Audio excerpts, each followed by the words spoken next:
Pegadaian. Assalamualaikum warahmatullahi wabarakatuh. Shalom, Om Swastiastu, Namo Buddhaya, salam kebajikan, salam sejahtera bagi kita semua. Selamat datang di podcast Ganyang Fraud dengan tema anatomi pelaku fraud. Kali ini kita kedatangan narasumber yang luar biasa sekali, Bapak Tommy Joko Triraharjo. Selamat pagi, Pak. Pagi. Beliau saat ini mendapat amanah sebagai Deputi Bisnis Area Kebayoran Baru, itu Pak ya? Betul. Pak Tommy ini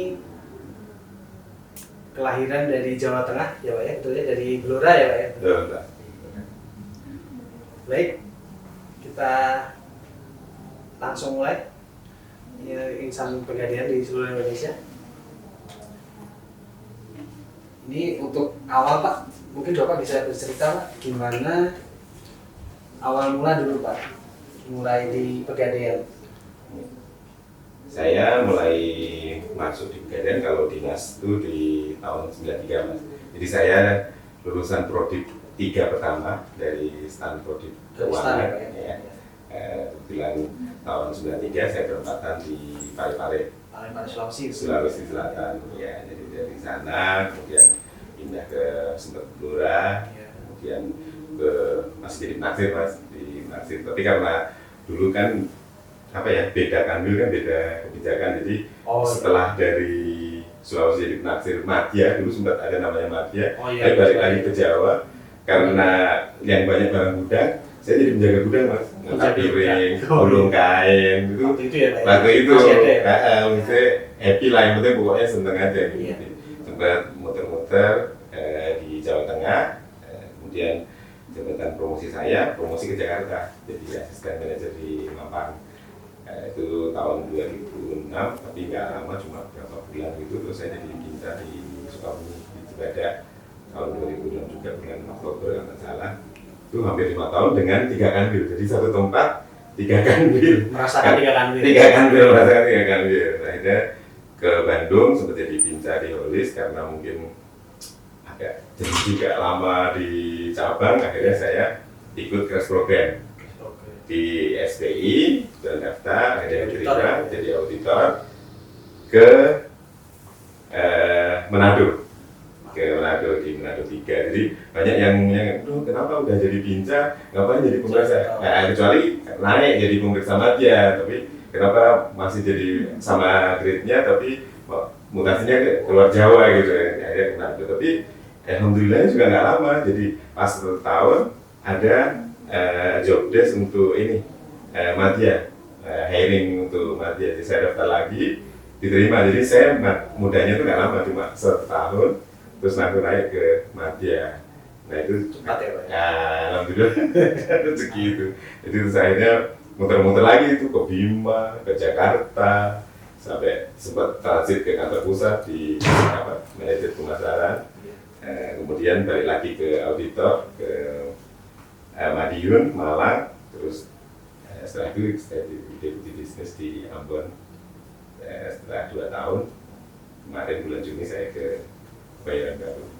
Luar biasa sekali ya Pak, kalau saya dengar cerita Bapak ini dari satu tempat, dari mulai dari operasional, kemudian supporting, sampai ke auditor, ini benar-benar merasakan di semua ini. Ya, di semua bidang Bapak rasakan, jadi pengalamannya pastinya sudah sangat banyak ya Pak ya.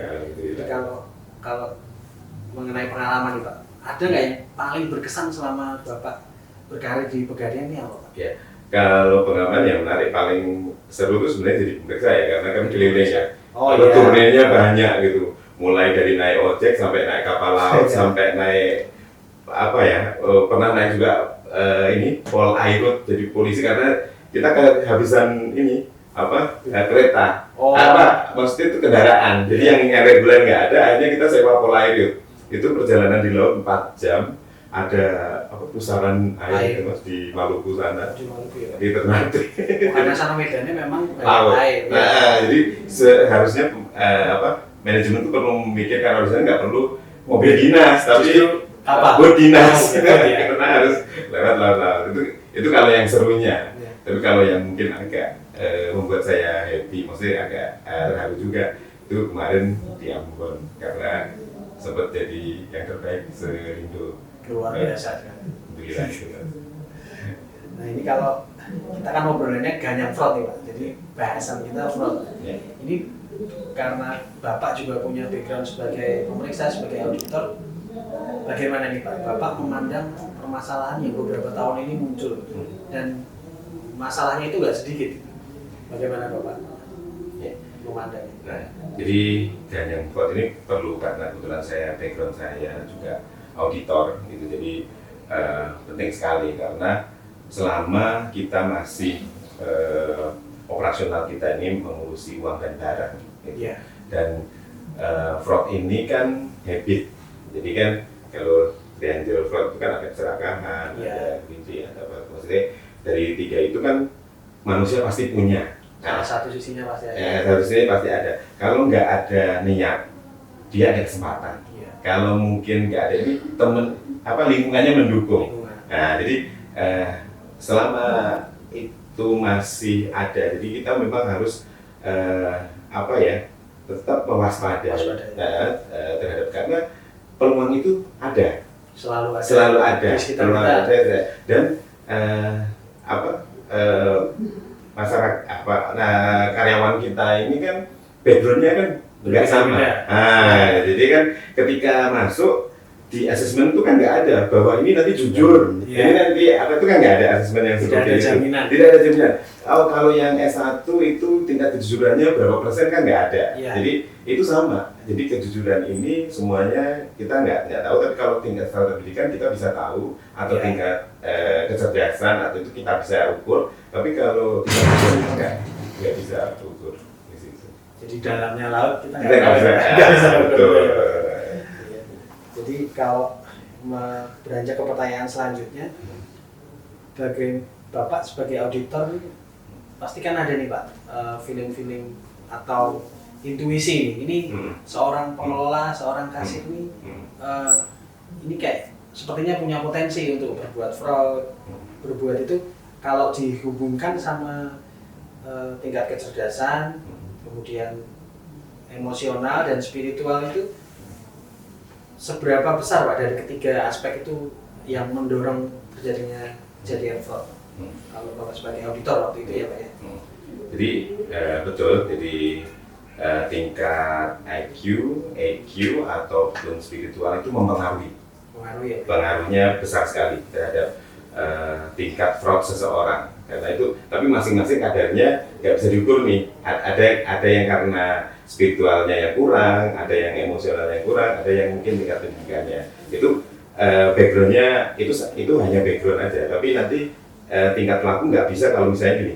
Kalau yang paling pintar tuh pasti jahat, nggak bisa seperti itu. Tidak ada jaminan seperti itu. Atau yang paling nggak beragama, maaf ya, maksudnya itu yang tidak rajin beribadah itu pasti ini, tapi itu membuka peluang gitu loh. Jadi kalau kebetulan kan ya bukan saya bagusnya di auditor itu karena penaksir itu juga ini menambah wawasan saya tentang untuk mengasah feeling saya ini kira-kira bener nggak sesuai nggak gitu. Itu melatih saya ketika saya jadi auditor. Misalnya gini, saya masuk ke cabang gitu. Kalau saya lihat dalam satu cabang itu di formasi itu ada satu yang aneh gitu, ada yang anomali ya. Misalnya Pinca biasa bagus, penaksir biasa, tapi kasirnya nih kayaknya kok metropolis banget gitu ya, maksudnya kayak cara berpakaiannya kita nggak salah ya, cara berpakaian rapi bagus nggak ada masalah, tapi terus mungkin gaya hidupnya itu jomplang ya Pak ya, teman-teman di sekitar. Dan dengan hanya gaji kasir, kita nggak merendahkan kasir ya, tapi maksudnya dengan gaji itu kok dia agak lebih dari teman-temannya. Itu saya sudah mulai catat nih. Biasanya saya udah mulai catat nih. Ini kayaknya ada sesuatu nih. Nanti kalau itu pernah terbukti itu tepat itu waktu kasus di Nganjuk. Itu kasus Timur ya, Kandung Surabaya. Iya, di Kandung Surabaya. Mas ini contoh case aja ya. Itu dari feeling, itu dari feeling. Jadi waktu itu kasir tuh ternyata menguasai semua, pincanya pun udah percaya aja lah, semua dari pengelolaan barang jaminan, uang apalagi semua udah. Jadi dia yang memang pintar, ini cerdas. IQ-nya tinggi. Iya, jadi kalau dari hubungannya tadi ya, misalnya fraud itu semakin pintar soal itu kejahatannya semakin canggih. Jadi dia nggak mau yang biasa-biasa aja gitu. Nggak simple ya. Dia banyak menggunakan alat-alat. Jadi kita ada yang mungkin pakai IT atau apa itu jelas membantu. Kalau fraud dilakukan oleh orang yang cerdas. IQ-nya tinggi. Iya, orang yang tinggi. Tapi ada juga ya karena emosional. Itu kasusnya ini nggak ngomongin orang, tapi ini kan contoh nyata yang terjadi. Contoh, iya. Fakta. Jadi waktu itu ada auditor media. Iya. Umurnya tuh masih puluhan, 20-an tahun, belum sampai 30. Tapi karena memang dia cerdas, memang itu akhirnya dia jadi media. Nah, itu dia berkasus di kreasi. Dia melindungi mikro yang gade kreasi BPKB-nya tuh nggak ada karena kerjasama dengan auditor media ini. Jadi kalau ada pemeriksaan dia tuh akur semuanya, akur padahal BPKB-nya nggak ada. Nah ini karena kedewasaan, jadi terlalu muda. Jadi mungkin dianggap wah saya sudah sukses, jadi saya bisa melakukan segalanya. Akhirnya dengan emosionalnya yang kurang matang, kedewasaan bukan berarti yang tua lebih itu enggak juga, tapi kebetulan ini case seperti itu ada gitu. Jadi kalau spiritual udah pasti jelas paling banyak ini kalau menurut saya ya, karena orang itu melakukan fraud atau tidak itu pasti kalau agamanya kuat paling tidak bisa membedakan. Insya Allah melindungi ya. Insya Allah melindungi. Walaupun ada kadang-kadang kan kejutan, ya dia kan alim ya, sholatnya rajin atau ibadahnya rajin. Ternyata begitu juga. Tapi kan itu mungkin ada sisi lain. Biasanya ada tekanan dari keluarga atau mungkin ada permasalahan yang mungkin dia tidak sanggup menghadapi, aja dia melakukan seperti itu. Ada karena lingkungan. Jadi lingkungan itu juga bisa menghadapi, paling tidak spiritual dan keluarga itu sebenarnya benteng terakhir untuk melindungi teman tertentu dari fraud. Biasanya saya bisa mengingatkan, ingat Tuhan, ingat keluarga. Malu nggak? Misalnya yang belum punya anak, maksudnya masih anak gitu, malulah orang tuamu tuh mendidik kamu tidak mendidik jadi pencuri gitu. Atau misalnya saya yang punya anak, misalnya saya mencuri, anak saya akan malu. Paling saya ingatkan itu aja. Jadi agama dan keluarga itu sih yang biasa saya sampaikan. Kalau memang 3 aspek tadi ya Pak ya, IQ, kemudian spiritual itu tadi memang harus seimbang. Apalagi kita sebagai karyawan pegadaian, terutama yang di operasional sangat rentan karena kita berhubungan sama uang dan barang yang berharga. Iya, betul. Jadi mungkin untuk rekan-rekan sekalian atau insan pegadaian di seluruh Indonesia, ketika rekan-rekan sekalian masih muda diberikan amanah yang sudah tinggi atau jabatan yang sudah tinggi yang seharusnya diemban dengan penuh tanggung jawab, ya laksanakanlah dengan penuh tanggung jawab. Bukan maksudnya untuk menggurui ya, mungkin teman-teman sekalian atau rekan-rekan sekalian yang masih usianya muda, dan mungkin juga kalau misalkan rekan-rekan sekalian yang masih muda yang memang tingkat IQ-nya tinggi tapi belum diberikan amanah untuk menjabat, pasti semua itu ada maksudnya dan ada waktunya gitu Pak ya. Datang di saat waktu yang tepat gitu Pak ya. Jadi semua itu pasti ada maksudnya dan ada hikmahnya gitu. Yang dikhawatirkan juga hal seperti yang Pak Tommy cerita tadi, ketika IQ-nya tinggi ternyata di emosinya kurang mumpuni, akhirnya terjadi seperti itu karena orang lain ternyata gitu.